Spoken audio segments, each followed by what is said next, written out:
Xanımlar, sizi salamlayıram. Bugün dediyim kimi vaxtınızı ayırmışsınız, gəlmişsiniz. Bugünləri qadın hüquqları, qadın liderlik və erkən nikah və qadın liderlik mövzusunda sizinlə növbəti həm təlim xarakterli, həm də ictimai məzmunlu bir görüşümüz başlayacaq. Çox təşəkkür edirəm gəldiyinizə görə.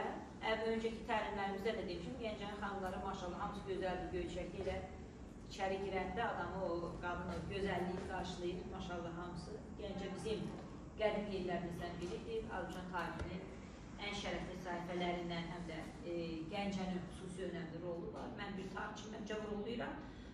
İlk paytaxtımız bizim har olub Gəncə, Azərbaycan Xalq Cümhuriyyətinin önəmli məsələlər burada həll olunur və belə hesab edirəm. Bu baxımdan Gəncə xanımları da bir örnək olmalıdırlar, həm ictimai həyatda, həm siyasi həyatda, həm sosial həyatda digər regionlardan fərqlənir. Əvvəlki təlimlərimizdə düzdür, belə bir məsələ vurgulandı ki, Gəncə də bir sosial baskı baxımından əziyyət çəkən bir yerdir. Narahat olan bir yerdir, amma mən sizə inandırım ki, digər regionlarda olan biri kimi qat-qat digər regionlardan sizlər öndəsiniz. Həm düşüncədir, həm təhsildir, həm işdir.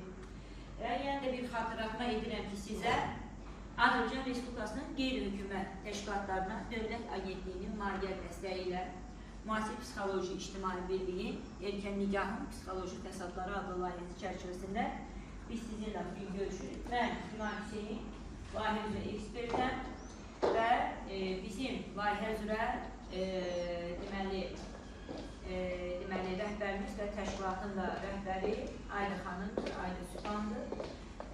Sizinlə bu günləri biz Ayda xanımla bu barədə bir danışacağıq. Nikahın qadın hüquqları və qadın liderliyi məsələləridir.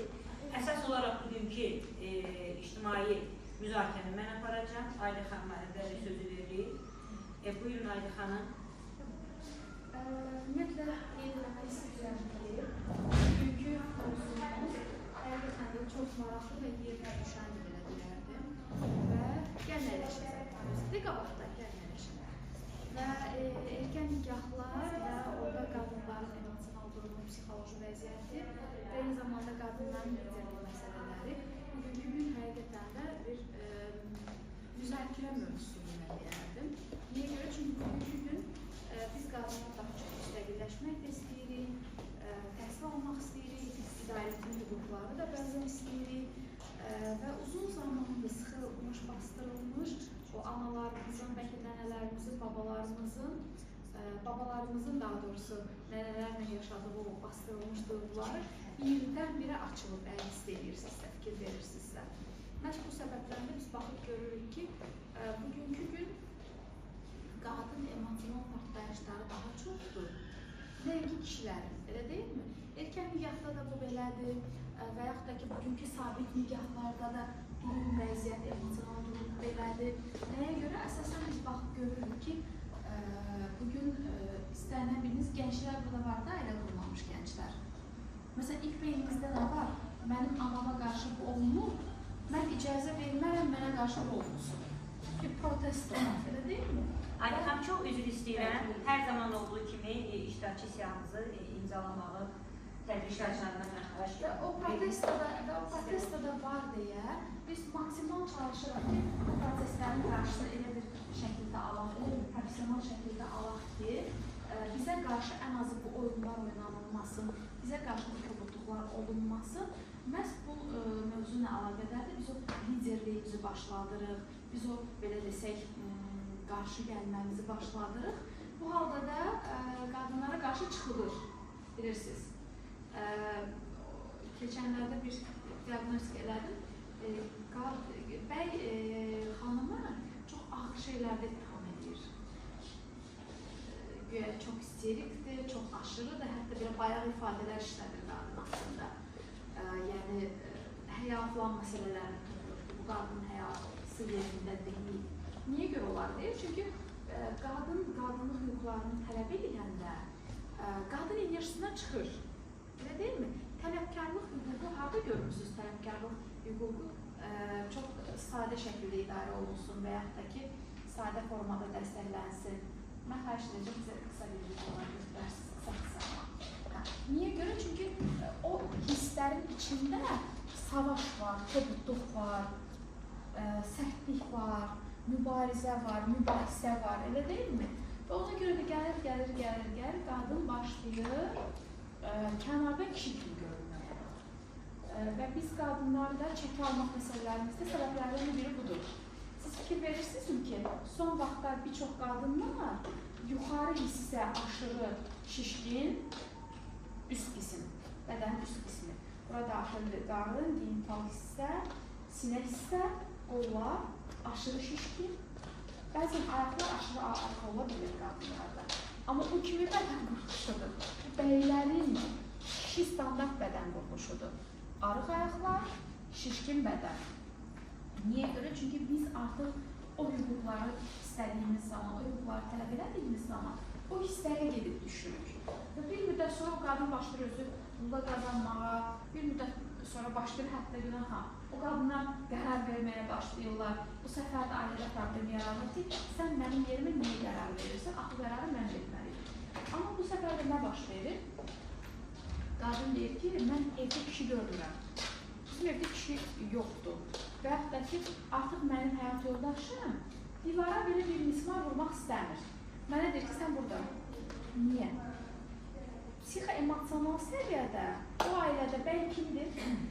Qadın. Yaxşı, artıq burada bir qadın var. İki qadın bir evdə neyniyər? Olar mı? Xəbərimiz vardır ki, biz belə elədiyimiz halda qarşımızdakı insana duyğu olaraq qadın duyğuları yüklüyük. Əzlənməyə başlayır, bəslənməyə başlayır, yumşalmağa başlayır, izah edirəm necə? Diqqət çox istəməyə başlayır, bizim kölgəmiz altında olmağa başlayır, əgər ki verirsinizsə. Buradan bir müddət sonra bizdə agresiya yaradır və bugünkü gün istəyir erkən nikahlarda, istəyir normal nikahlarda konfliktlərə gətirib çıxardır və boşanmalara da səbəb ola bilir. Ona görə də mənim xanımlardan xahişim mənim. Ayə vurursunuz. İstədiyiniz kimi deyil. Tutaq ki, istəyirsiniz ki, bu stol burada yox, burada olsun. İzah ola bilər, model olma ola bilər. Amma əgər və əgər dediyiniz yerinə onu kiməsə deyirmişəm, aşağı düşəndə Ayda xanım yekunlaşdırsın, mən başlayanda düşük verir. Ha, düşük verir. Siz yekunlaşdırın yavaş. Göndərərəm. Məsələn, tutalım ki, artıq tələb elədiniz. Tələbdən sonra nə başlayır? Tələbdir, təhdiddir, şərtləşmələrdir, artıq onlar işə yaramayanda konfliktdir, sonra zorakılıqdır, sonra əl-və-yaxadır, ekstra artır da dərəcələr. Ən son gəlir durur harda? Yəni, tərəflər birbirini ümumiyyətlə görmək istəmir. Bütün hisslər, bütün duyğular, insani hisslər belə ölür. Və faydası olmur. Sonda ən sonunda qadın nə deyir? Nə qədər çalışdım, nə qədər boğuşdum, nə qədər əlləşdim, heç bir fayda verə bilmədim. Düzəlmədi ki, düzəlmədi. Yaxda saxlayın. Ailə məktəbi, ailə institutu tərbiyə və davranış məktəbi deyil. Siz heç vaxt həyat yoldaşınızı tərbiyə edə bilməyəcəksiniz. Mümkün deyil. Hə, bəylər bizi tərbiyə edə bilmirlər. Bu mümkün deyil. Nə eləmək olur? Biz aşırı biraz təmiz insan yanında olanda biraz daha təmizliyə meyilli oluruq. Biraz. Biz biraz daha ağıllı və kitab oxuyan insanı görəndə biraz daha çox kitab oxuya bilirik. Amma həyatımızı kitaba həsr eləmirik. Belə bir dünya yoxdur. İnsan özü olmaqdan vaz keçəndə insan bütün həyatını itirir. Bu da bir növ insanın məhvidir. O insan özünü yiyir, bitirir və neyini məhv edir. Elə deyil mi dostlar? Mənim sizə tövsiyəm. Amerikan psixologlarının ailə tərbiyyəsində məşhur modeli var, bütün dünyada məşhurdur. Belə erkən nikahlarda və yaxud da ki, nikaha hazır olmayan insanlarda da olur, emosional zəkilə problem insanlarda da olur ki, onlar gəlirlər psixoloqa və psixoloqa deyirlər ki, tərəf mənim hüquqlarını pozub, mən bunu istəyirəm, onu eləmir, bunu eləyir, tərəfə sual verilir. İki seçənək var. Bizimkilər onu qatır ki, xaricdə psixologlar deyir ki, get boşan, elə demir, xaricdə də bu yoxdur. Tərəfə seçim verir, deyir ki, çalış, tutarsan, olduğu kimi qəbullan. Və komfort zonanda özün üçün yaşa. Yoluna qoy. Yəni, bizim ətrafımızda bu dəqiqə cəmiyyətdə də hər şey yolunda deyil. Biz bu binada təlim alırıq, başqa binada bəlkə də bu dəqiqə kiməsə qarşı olaraq yol olmur. Müdaxilə edə bilirikmi? Bilmirik. Əlimizdən bir şey gəlirmi? Və bu dəqiqə təlimə qulaq asarsa onu düşünsək nə baş verəcək? Xaos. Və düşünmürük, fikir verirsinizmi? Birinci variant budur. İkinci variant isə artıq qəbullana bilmirsənsə, həllini tapır və bir dəfəlik həll edər. Çünki ortada qalmış vəziyyət, orta vəziyyət mütləq şəkildə xəstəlik gətirir, depressiya gətirir, ağır fəsadlar gətirir, obsessiv əlamətlər gətirir, psixosomatik xəstəliklər gətirir, gətirir, eyni qədər şeylər gətirir. Yəni, mənim bugünkü əsas sözüm və əsas ifadəm nədən ibarətdir ki, biz bugünkü gün ailə seçimlərimizdən və yaxud da ki, bizim verirlər, bizim seçmişik, fərq etməz. İlkin olaraq ən minimal stadiyada qəbullanmağı seçməliyik. Biz beləcə bir şey izah edib, bizim özümüzdə də bir instinkt var. Təbiətdən bizə nəyi sərhəd qoyurlarsa ona meyliyik. Qadağan olunmuş məhsul maraqlıdır. Bizə sərhəd çəkilən sərhəddə aşmağı çox sevirik. Hər kəs də bilir. Hər insanın bu instinktidir, instinkt. Sən istə-istəmə, aşırı əxlaqlı ol, yenə sən olsan. Az da olsa bu sənin içində var. Yəni, hər birimiz məktəbdən yarım saat da olsa tez yerə də bayram edəmişik. Bütün dünyanın ən böyük bayramıdır. Niyə? Çünki sərhədli pozmuşuq. İzah edə bilirəm necədir? Yəni, ona görə də mənim tövsiyəmdən olar ki, bugünkü gün siz özünüzə bir istiqamət qoyun, bir çərçivə qoyun ki, siz nə qədər qarşı tərəfin məhdudiyyət qoyacaqsınızsa, məhdudiyyət olmaz, düzgün deyil, bu səhvdir, kəfi gec gəlmək olmaz, belə danışmaq olmaz, mənə belə rəftar eləmək olmaz. 5 qatını artırırsınız. Və yerə çox dəyən ayaq bərkiyirdə bilir. Dabanınız necə formalaşır, bilirsiniz? Heç görürsünüz, az yaşlı uşaqda daban olsun. Əlinizi vurun, görürüz, təzə doğulan uşağın dabanı var. Yoxdur. Siz niyə yoxdur? Çünki yer təması azdır. Dabanı uşaq 2-3 ildə yaradır. Ayağını yerə vuran da. Xəbəriniz olsun. Biz də qarşıda iki insanda mağla bərkidirik o istəmir. Düzəltmirik, bərkidirik.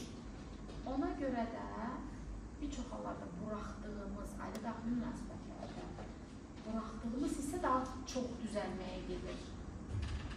Və tərəf də özü elə qəbul edir ki, məsələn, mən bəzən bunu dindirən falan tərəflər aparıram, ailələrdən aparır, heç bir xeyri yoxdur, heç bir fəsad vermir, heç bir düzəliş vermir və tərəflərə fasilə verirəm.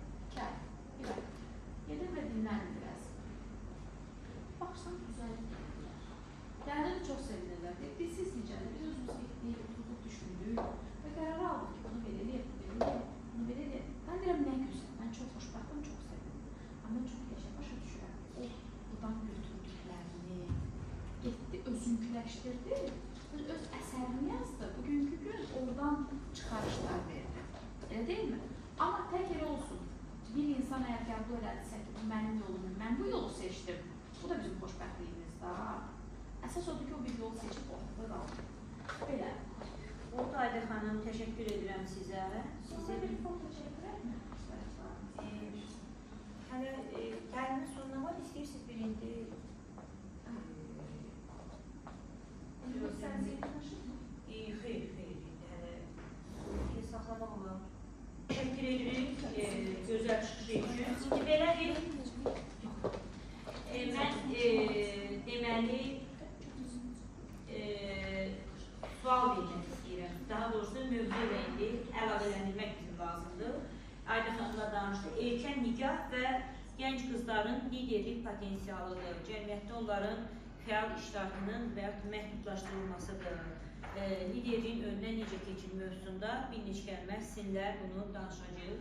Birinci bunu demək istəyirəm ki, biz indiyə qədər Ayla xanım da həm erkən nikahdan danışdıq, həm təhsildən danışmışıq, həm hüquqlardan danışmışıq. İndi isə erkən nikah və qadın liderliyi. Sizcə bunu nə əlaqələndirə bilər? Yəni bunlar bir-birinə mane olan məfhumdurlarmı? Gerçəkdə qadın potensialını azalda bilərmi bu kimi mövzularda? Birinci çıxış eləmək istəyirəm və demək istəyirəm. Ən birinci bunu demək istəyirəm ki, erkən sual qoymaq istəyirəm. Erkən nikahın qadın liderliyinə maneçiliyi barədə və bu barədə birinci ən böyük maneçiliklər təhsilin yarımçıq qalması məsələsidir. Bilirik ki, təhsil lider olmaq üçün həm insanın, həm də təbii ki, biz qadınlardan danışdığımıza görə qadının özünün müəyyən bilikdir, bacarıqdır, özünü inkişaf etmə bacarıqlarına və hüquqlarına malik olmalıdır ki, erkən nikah edən qadınların əksəriyyəti mütləq olaraq təhsilindən nə edir? Davam edə bilmir və bunu reallaşdıra bilmirlər. Təhsil olmadan isə gələcəkdə müəllimdir, həkimdir, hüquqşünasdır, mühəndisdir, sahibkardır və yaxud da nazirdir, deputatdır kimi onun hüquqlarının nə olur? Qarşısı alınmasıdır. Buna görə də bizim belə bir mesaj verə bilərik ki, gələcəyə təhsil deməli, qadın deməli liderlik həm də bir təməlidir. Bu doğrudan da belədir.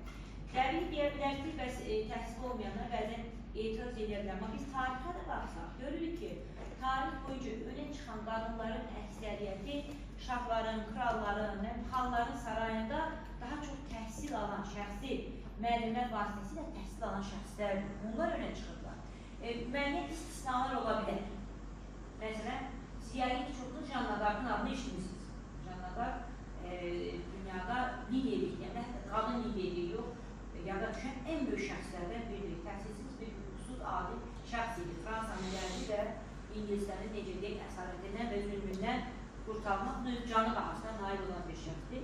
İkincisi, özünə inamın azalmasıdır. Özünə inam deyəndə ki, bu lider insan ümumiyyətlə fikir söyləməyi, qərar qəbul etməyi və məsuliyyət daşımağı bacarmalıdır bir lider qadın. Lider kişi, doğru mu? Həm qərar verməyə bacarmalıdır, məsuliyyəti bilməlidir, həm də fikir söyləməyi. Erkən nikah edən qadınların və qızların əksəriyyəti bu hüquqlardan məhrum olmaqdadır və daim onlar başqalarının qərarına tabi olurlar. Daimi olaraq. Bu əksəriyyət və həyatlarının ilk 10 ilində bu istisnasız demək olar ki, belə olur. Bu istisnasız belə. Demək olar ki, bəli, müəyyən yaş mərhələsindən sonra artıq müəyyən o sosial qovlardan qurtulma məsələsi baş verə bilər. Amma artıq bu liderliyin daxil o özünə yer tutmanın da bir yaşı var axı.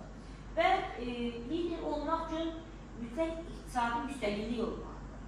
Və lider qadın da bu baxımdan dediyimiz ki, iqtisadi baxımdan həm güclü, həm müstəqil olmalıdır və əgər qadın təhsil ala bilmirsə, işləmək onun imkanı yoxdursa, o maddi baxımdan başqasından asılıdırsa, bu artıq onun liderlik qarşısında çox böyük bir sərgilməkdir.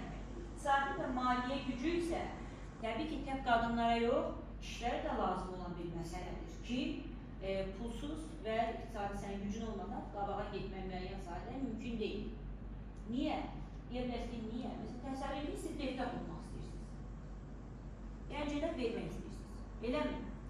Sizin Gəncəni və onun ətraf kəndlərini gəzməkdən ən azı öz maşınıza tökmək üçün benzin pulunuz olmalıdır, ya yox. Yəni, çox primitiv bir sahə. Artıq sizin o könüllərinizi yeməsi, içməsi, plakatlar, xərclərdən, banir və bu məsələlər heç deyil. Hələ məsələnin ən primitiv bir hissəsindən biz danışmaq istəyirəm və eyni zamanda ictimai fəallığın azalması məsələsi var ki, lider qadınlar layihələrdə iştirak edib, onda könüllü fəaliyyət göstərməkdədirlər, təşkilatda çalışırlar, insanlara dəstək olurlar, cəmiyyətin inkişafına təkan verirlər. Erkən nikah edən qadınların isə mütləq əksəriyyəti nədir? Bundan məhrumdurlar və bu imkanlar mütləq surətdə məhdudlaşmaqdadır. Və gəlir biz arzuların yarımçıq qalması məsələsinə. Arzuların yarımçıq qalması məsələsi ən önəmli məsələlərdən biridir. Çünki hər bir qızın bir arzusu var.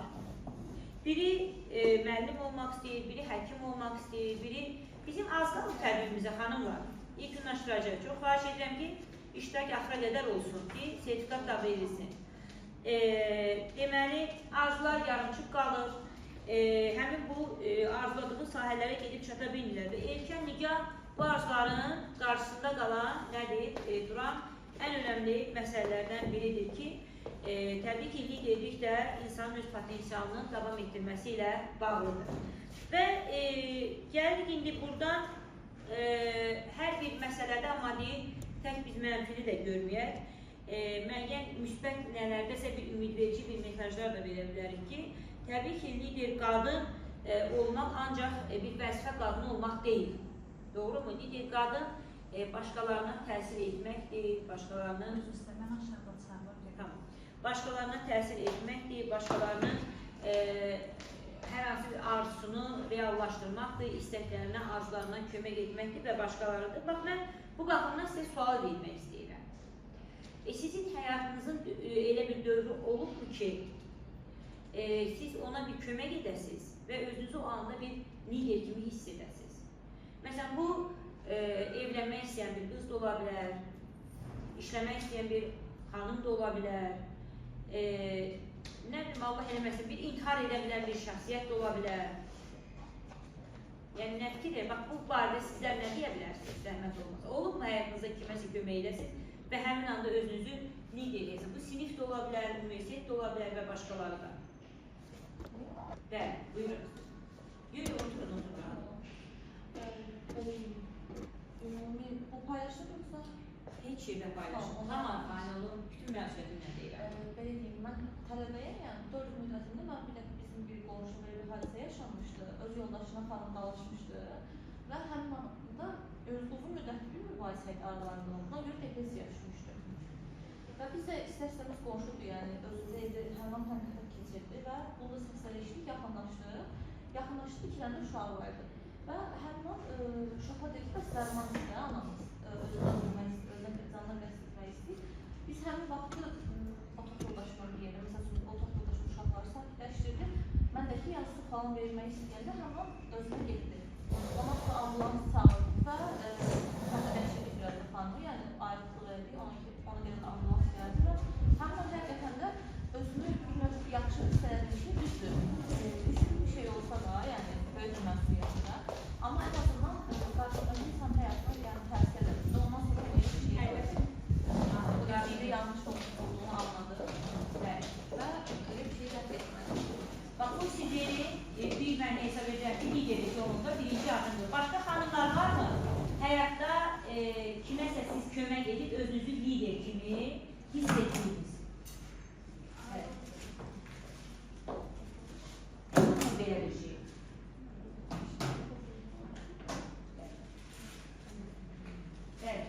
Məsələn, kimdə olub ki, bizim gənc xanımlar. Məsələn, olub ki, siz görmüşsünüz ki, ağac kəsinlər. Özü ağac kəsməyə görə müraciət edir. Mən də olub. Mən görəndə ki, şəhərin harasındasa qanunsuz ağac kəsinlər, dərhal Ekologiya Nazirliyini yığılır. Ki, bəs bu işə gedəcək ki, göndərir. Məsələn, mən öz başıma gələn bir кейsdən danışdım. Qalın ki. Ola bilməzsiniz burada. Olub mu, məsələn, sizin yoldaşınıza bullying olsun. Tələbə yoldaşınıza bullying olsun. Sizdən ona qarşı çıxarsınız ki, sən bunu hər hansı fiziki və psixoloji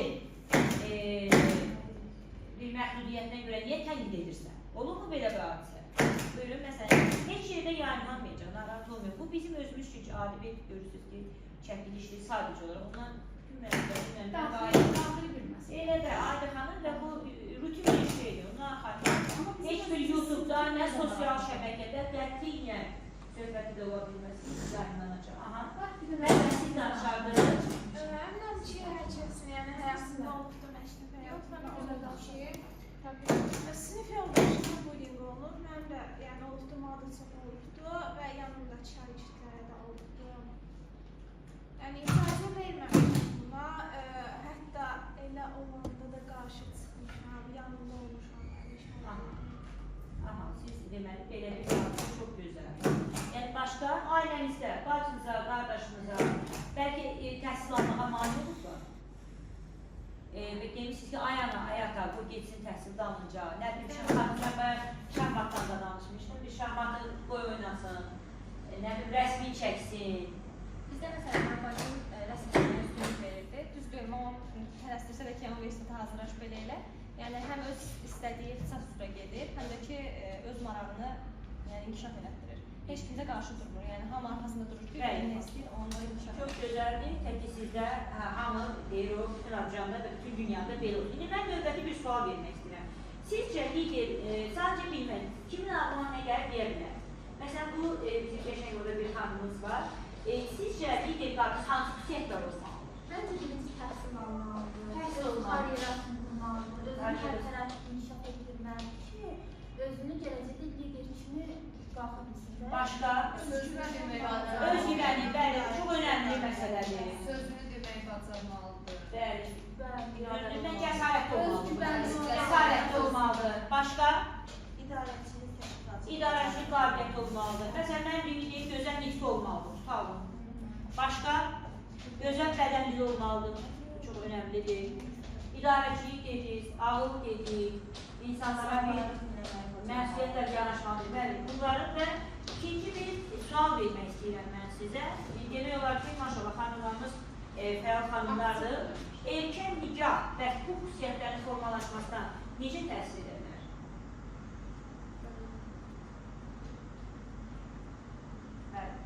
Mən tutalım ki, baxın, dedik ki, cəsarət. Büyük bir qadında olan erkən nikahın deməli, bu cəsarətə bir təsir olarmı? Və bu cəsarətin Belə deyim. Məsələn, qadın öz-özünə həyatlarını sənəqlə dursa, o qədər özgüvənli olur. Amma erkək yaşlarda hansısa bir kişinin himayəsində olursa, artıq elə biləcəyi nəsə varsa da, onun qarşısını almış olur həmin kişi. Çünki kişilər yanında belə deyim, istəyir ki, özündən daha zəif olsun. Buna görə də o qadının elə bir potensial varsa da, onun qarşısını alır. Yəni, istəmir ki, qadın irəli getsin, nələrsə etsin. Və bu da qadın həm özgüvənini aşağı salır. Azərbaycanda da ən çox problemlərdən biri erkək yaşlı nikah olanda çox vaxtda həmin qadın sonra təhsil almağına icazə vermirlər, harasa gedəndə yoldaşınla getməlisən, tək çıxmağına icazə yoxdur. Və bu da əlbəttə ki, qadın həm özünün şəxsi qərarına təsir edir ki, özü şəxsi qərar verə bilmir, artıq burada həm yoldaşının, həm evləndiyi ailənin baskısı olur, həm də ki, yəni deyirəm, dəstəkdən təsir edir ki, özgüvənli bir addım ata bilmir.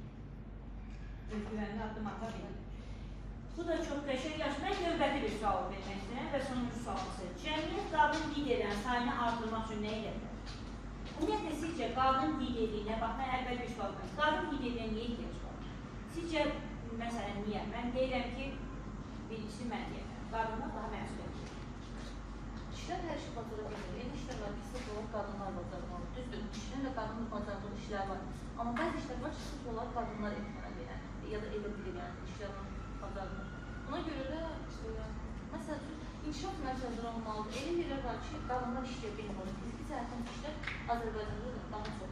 Amma qadınlar fiziklərcə işlər qədər biz ola bilmədiyi üçün iş tapaqda məsələn çəkirlər və ya hər hansı bir yerə gedəndə soruşur, bax, kişidirsə işə götürmək ehtimalı daha çox olur. Amma qadın isə biraz bicanə yaxşıdır. Bəs onda qadın liderliyi, qadınlar burada məsuliyyətlidir, münasibət olmaqdır, vicdanla yanaşmaqdır. Bəzən bizdə qadının qadın düşməni adlı bir ifadə də var, amma belə deyil. Belə bir şey yoxdur həqiqətli olaraq. Bəs növbəti bir sual vermək istəyirəm sizə. Sən lap gənc xanımlarınıza bilmək istəyirəm və bir qədər böyük xanımlarınıza deyil. Hamısınız gəncsiniz, amma nisbətən də işləyən, həyatdan nisbətən başqa. Qadın liderlərinin sayını artırmaq üçün biz cəmiyyət nə edə bilərik? Cəmiyyət olaraq. Təlimlərin sayını artırmaq olar. Təlimlər, Daha çox müharibələr, xanımlarımız iş yerləri daha çox açılar. Çünki hal-hazırda xanım da dediyi kimi kişilərə məxsus işlər daha çoxdur. Qadınlar, amma illər keçdikcə qadınların da nüfuzu artır. Yəni onlar kişilərdən daha çox öndə olur bir çox sahələrdə, daha bacarıqlı oluyor. Yəni nəzarət olunsa erkən cəhətləri daha çox qarşısı alır. Mənə elə gəlir ki, artıq kifayət qədər alınır, müəyyən bir işlər görülür, sadəcə o biraz daha genişləndirmək lazımdır. Mən ən azından onu hiss edə bilirəm. Çünki son dönəm müraciətlərimizin sayı xeyli azalıb. Bugün artıq dediyim kimi daha uç qazlardan gəlirlər. Daha belə, bəli, rayon olaraq da, bir kənd olaraq da daha artıq uç qazlardan xəbərlər gələ bilir.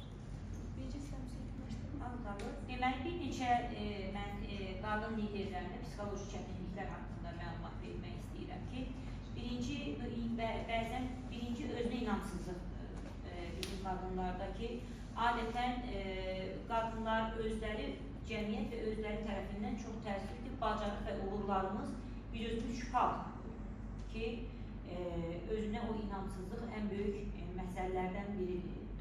İkinci, psixoloji çətinlik tənqidlikdir və yalnızlıq, tənqid olunmağa qadınlar bəzən kişilərdən daha çox psixoloji cəhətdən daha emosional buna yanaşır. Məsələn, belə deyək də, bir kişi qadın lider gedir və mən gedirəm, bayaq Ayda xanım gözəl bir məsələyə toxundu. Mən qadın lider olduğuma görə, kilolu olduğuma görə daha çox tənqidə məruz qala bilərəm. Bu həmin kişiyə təsir etməyə bilər, amma bir qadın olaraq ola bilsin ki, o qadın liderə daha çox təsir edə bilər. Adi mən sizə bir məsələni vurgulamaq istəyirəm. Və stres məsələsi var buradakı. Burada da o çoxsaylı rollar arasında balansı saxlamaq məsələsi var. Çünki qadın biz nə qədər kişi hüquqları ilə insan hüquqları ilə bərabər yəni desək də, qadının bir ailə öhdəliyi var. Təbii ki, bu mən həmişə deyim, bir şərəfdir. Cəmiyyət və şəriət bizim çiyinlərimizdədir. Amma burada artıq balans məsələsi də önəmli məsələlərdən biridir ki, həddindən artıq iş yükü və eyni zamanda ailə gözləntilərin sayəsində də bizlərdə artıq tükənmişlik nə olur? Sindromu yaşana bilər ki, kişilərdə bu halların əksəriyyəti baş vermir. Bu bizim psixoloji olaraq yaşadığımız bir çətinliklərdən biridir və bunlar haqqında istədim verim sizə məlumatlar və növbəti mən bundan əvvəlki biz təlimimizdə bir neçə başqa bir statistik məlumatlarla səsləndirdim ki, xoş məlumatlar bir yerdə uzun da görürsə ondan ibarətdir ki, belə deyilir ki, statistikaya görə bir 134 il ərzində tam bərabərlik üçün bir şərait yarana bilər. Qadın və kişi, o statistikalar ki, mən səsləndirdim, bu sayədə qadınlar üstünlüyü, kişilərdir, rəhbər vəzifələr kişilərdir və s. Və yaxın 10 illiklər ərazisində qadın və kişi bərabərliyi lider məsələdə artıq digər ölkələrə də yayıla bilər. Məsələn, şərq ölkələrindən bu teokratik deməli, hakimiyyətin mövcud olduğu, yəni dini hakimiyyətin mövcud olduğu ölkələrə də bu yayıla bilər. Hətta bu qarşımızdakı 2026-cı ilin sonuna doğru, qarşıdakı aylarda 0,3% artıq bir gözləntilər, daha müsbət bir irəliləyişin də olduğu da görülür. Belə və bəzi məsələlər var ki, mən onlar haqqında sizə məlumatları verdim, siyasi təmsilçiliyi haqqında biz danışdıq və gəlmək istəyirəm ki, sonuncu bir məsələyə həll yolları və gələcək haqqında danışmaq istəyirəm ki, bunlar nə kimi ola bilər? Birincisi, bərabər və şəffaf əmək. Bərabər əmək haqqına nail olmaqdan ötürü mütləq şəffaf əmək haqqları məsələsi önəmli olmalıdır. Yəni, biz bilməliyik ki, eyni işdə işləyən zaman kişi nə qədər alır və əməli nə qədər. Bu haqda mütləq surətdə şəffaf statistika olmalıdır. Kvot olmalıdır, müxtəliflik kvotası. Biz düzdür, desək ki, qadın və kişilər öz iradəsi hesabına gelib çıxmalıdır. Amma statistika və psixoloji testlər bunu göstərir ki, yüksək vəzifələrdə minimum qadın təmsilçiliyi üçün mütləq kvot olmalıdır. Yəni, deyilməli ki, bu qədər idarədə qadın olmalıdır ki, bu vəzifə haqqı olan qadınlar doğrudan da həmin işlərdə təmsil olmalıdır. Mentorluq proqramları həyata keçirilməlidir ki, qadınların karyer inkişafı və dəstəyindən ötürü mentorluq və sponsorluq proqramları da yaradılmalıdır. Və fərdi inkişaf strategiyası olmalıdır ki, şəbəkə qurulmalıdır, mentor tapılmalıdır, davam edən təhsil olmalıdır, özünü təbliğ olmalıdır və başqa məsələlər. Digər strategiyalardan həmfikir qruplar yaradılmalıdır, sərhəd qoymaq lazımdır, iş həyatı və şəxsi həyat arasında həssaslığı mütləq surətdə qəbul etmək lazımdır. Ümumiyyətlə, cəmiyyət qəbul edilməlidir ki, biz qadınlar kişilər kimi hər zaman həssas olmamağa məcbur deyilik. Mən belə fikirləşirəm, mən göz yaşlarının hər hansı bir situasiyada axması mənim zəifliyimə və idarə etməmə heç bir təsir edə bilməz. Mən qadın olaraq Allah belə yaratmışamsa, lazım olan məqamda göz yaşları da axa bilər. Nə olsun? Hətta axa bilməməlidir. Bunu cəmiyyət qəbul edəməlidir. Biz kişi olmağa necə deyərlər, məcbur deyilik və könüllülük mütləq olmalıdır. İctimai fəaliyyət və şəbəkəni genişləndirməlidir. Üçüncü təlimimizə gəldik xanımlar. Bugün burada iştirak edən xanımlara mən təşəkkür edirəm.